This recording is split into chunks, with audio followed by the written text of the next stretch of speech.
Welcome back, friends.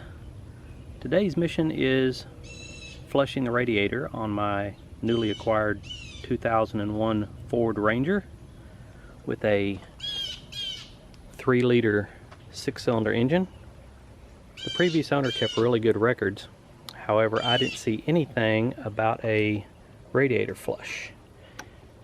And whenever you get a used vehicle, you always want to check out all this stuff, and you can't really see down in there because it's too dark, but I think we're going to go for a radiator flush. Now, the cooling systems are really important these days because the engines run a lot hotter than they used to. This particular engine here is going to be pretty easy to flush because this is almost like an old style system where you have the coolant refill is going to be right here on top of the radiator, just your standard radiator cap, versus the closed system where you would fill it through a bottle like this, and it would have, instead of this just pop off lid, it would have a screw on lid because it's all under pressure. But this is just a overflow. So the objective is to get all of the old coolant out of this engine, flushed, and then refilled with 3 gallons of Prestone 50/50 antifreeze. Check your owner's manual to see what's recommended, but this will work just fine. And we're also going to use the Prestone Flush and Clean. Now, you can get this done at your local service center. Prices are anywhere from 70, 75 bucks up to 125. But for less than 40 bucks, we're going to do it ourselves. Now, if you have been pricing this at your local service center, read the fine print, because a lot of times it'll say includes up to 2 gallons of coolant. And then if you need more, this particular engine's not a very big engine either, needs 3 gallons. If you're in there with a full-size truck, you might need 4 or 5, and they might want to charge you an additional $20, $25 for each gallon. So just beware of what you need to do. You don't need any tools really for this, except maybe some channel lock pliers. Like I said, it's real simple. We're just gonna drain the system, flush it, and refill it. Get yourself a couple of catch basins there, just so you can catch all this old stuff, and we're gonna recycle that. You don't want to just pour antifreeze anywhere. It's something that needs to be recycled. So let's get started. Now, the first thing you want to do, and it's very important, is the engine needs to be cold. You can't do this with a hot engine. And the next thing you want to do is locate the drain plug on your radiator. You can't see this one very good because it's black, but I'm going to point it out to you right here. This one happens to be plastic, and it's on the passenger side. Now, your particular vehicle may vary, may change, might be on the other side, but it's always going to be down at the lower corner so you can drain it. I've already checked this, and this one happens to be in hand tight. I don't even need any pliers. Yeah, it looks pretty rusty.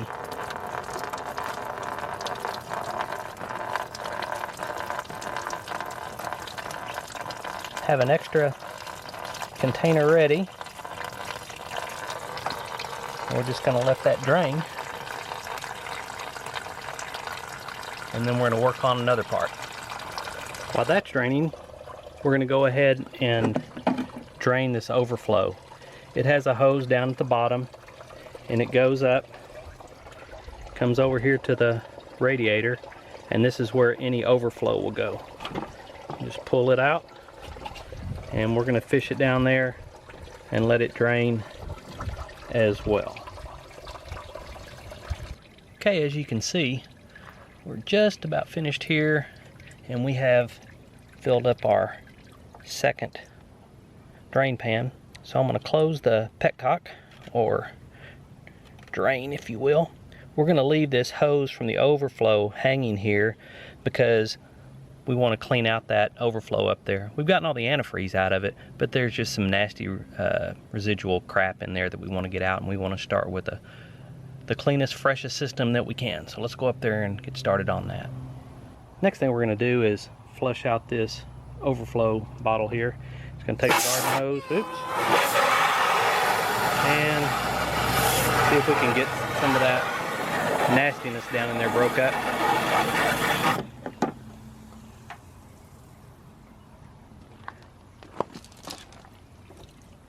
Yep, pretty nasty. I think it'll be okay for that to run on the ground. Like I said, we've gotten all the antifreeze out of there. That's just some old residual dirt and things that's been going through the system. So we're going to do that a couple times, and then we're going to get up here and we're going to start to refill this with just some fresh water and start flushing out the system. So now you see the reason for having 2 drain pans, because we needed both of those. I've drained those into this container. We're going to need another one, but I just wanted to show you some of the residue that was in there. Of course, a lot of it poured out. Can't really see it in the black one there, but I've seen antifreeze it was a lot worse, but I'm glad we're getting this done, because to tell you the truth, this is just going to be a little tow vehicle behind my RV, and we'll run some errands and things in it. It might not see 2,000 miles a year, but at least I know now what I've got and where we're starting from. And so let's move on to the next step, which is going to be refilling this and another flush. Remember earlier when I said it's important that this thing be cool? In our case, it's going to be cold. You don't want to put cold water into a hot engine. So our engines are cold. We're going to add some water to the radiator, taking the nozzle off so we can kind of see what we're doing here. The other thing I've done is I've left the overflow hose off, because I don't want any overflow going back into our nice clean overflow can over there. We're going to fill this up with just some water, and don't panic. You're going, oh no, he's not putting distilled water in there. We're just using regular tap water for the flush. If we have to top off the system, we'll use distilled water. Okay, looks like we're full. What we're going to do now is turn on the engine, turn on the heater so it'll circulate in there, and let it run for just a bit.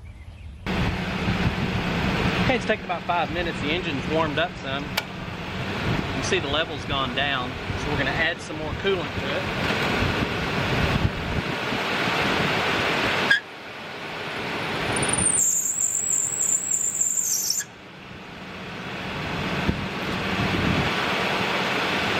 Got some water onto the air conditioning belt.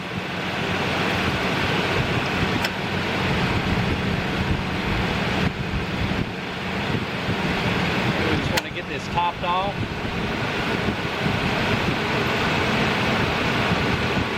We're going to let it circulate, and we're going to drain it one more time. As you can see, still pretty dirty. So I think we're going to do one more flush before we put in the flush and cleaner and go for a ride. I think that nastiness warrants it. Got plenty of time, so no big deal. Okay, that second flush looked pretty good. So yeah, those are goats. What we're going to do next is we're going to open the petcock, crank the engine, and we're going to run fresh water from the garden hose through here. We're going to let it circulate all through the system. Make sure you have your heater going while you're doing this. And when the water looks like it's running pretty clear out of the bottom of the radiator, out of the petcock, then that's when we're going to stop. So let's crank it up and see what we got.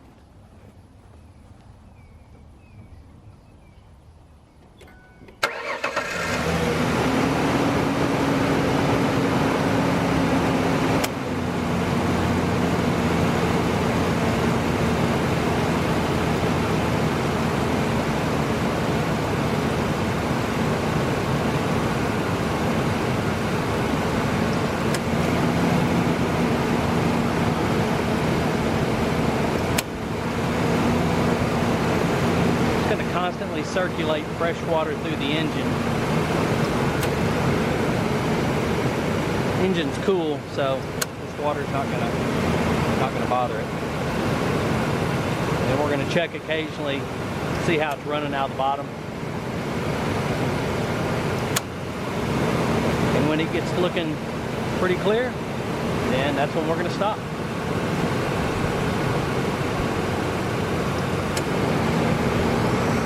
Well, we got the water running pretty clear, so I think this is where we're going to stop. We're going to let this drain, we're going to put in our cleaner and flush solution, fill her back up, and take her for a spin.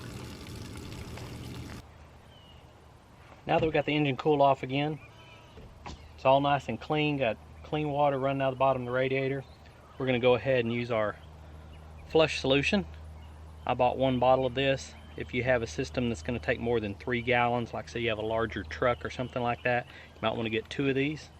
So we're going to go ahead and put this in here, and then we're going to top it off with some water. And we need to run up to the gas station and get some chainsaw fuel. So we're going to take it out for about 20-30 minute drive. Now you can let this thing sit in the driveway and idle for 30 minutes and come out and rev the engine and things like that, but it's not going to be as good as if you would taking it out for a drive, because the constant changing of RPMs will help bust up some of the residual sludge, and well, not sludge, but dirt and things that are in there.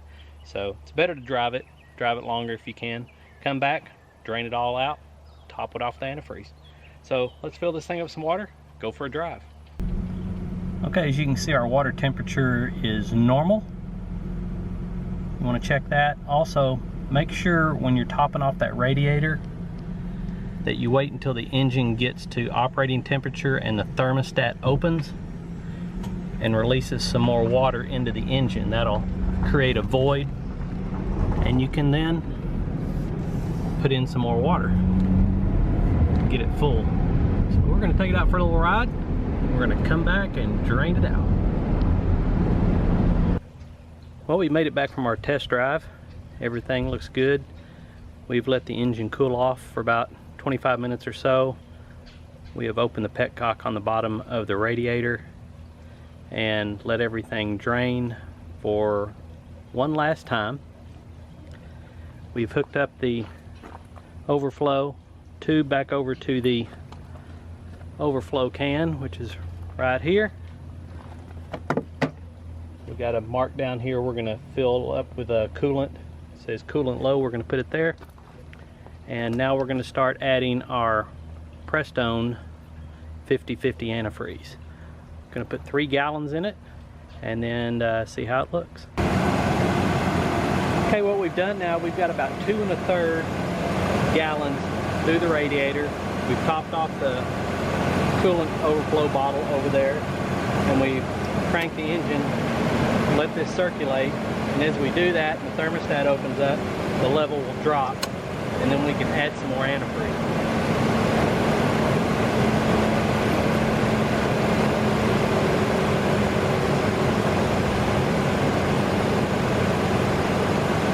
Oh, doesn't that nice green Prestone look good compared to what was in there? Oh yeah. And we'll swallow it down here in a second. Yeah, that's what I'm talking about.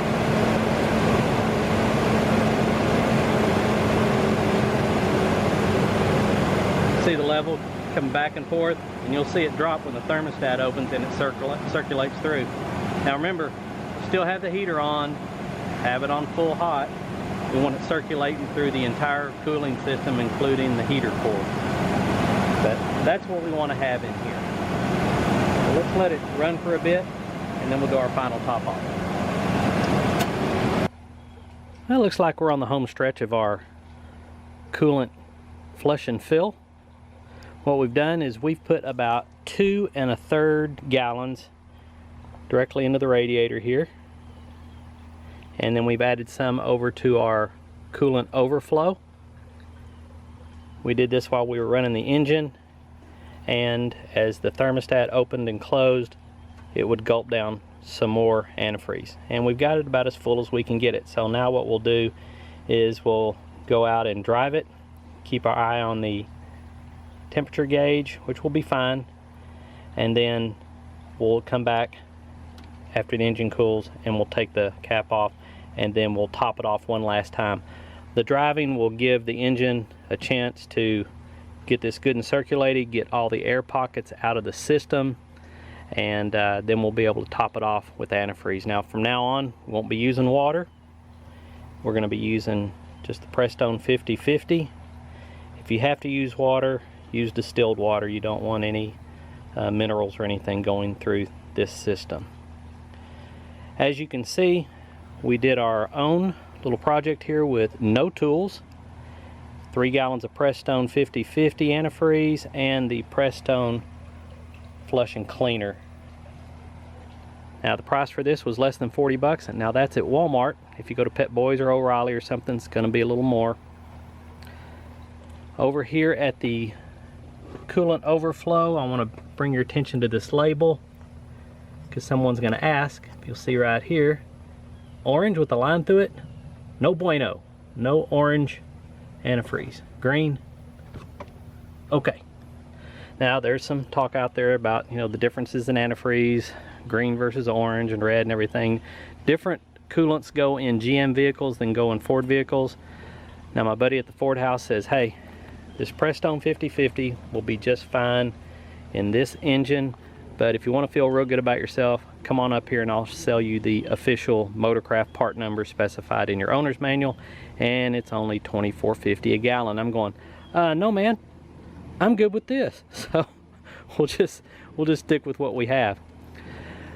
So just remember, never take the cap off when it's hot.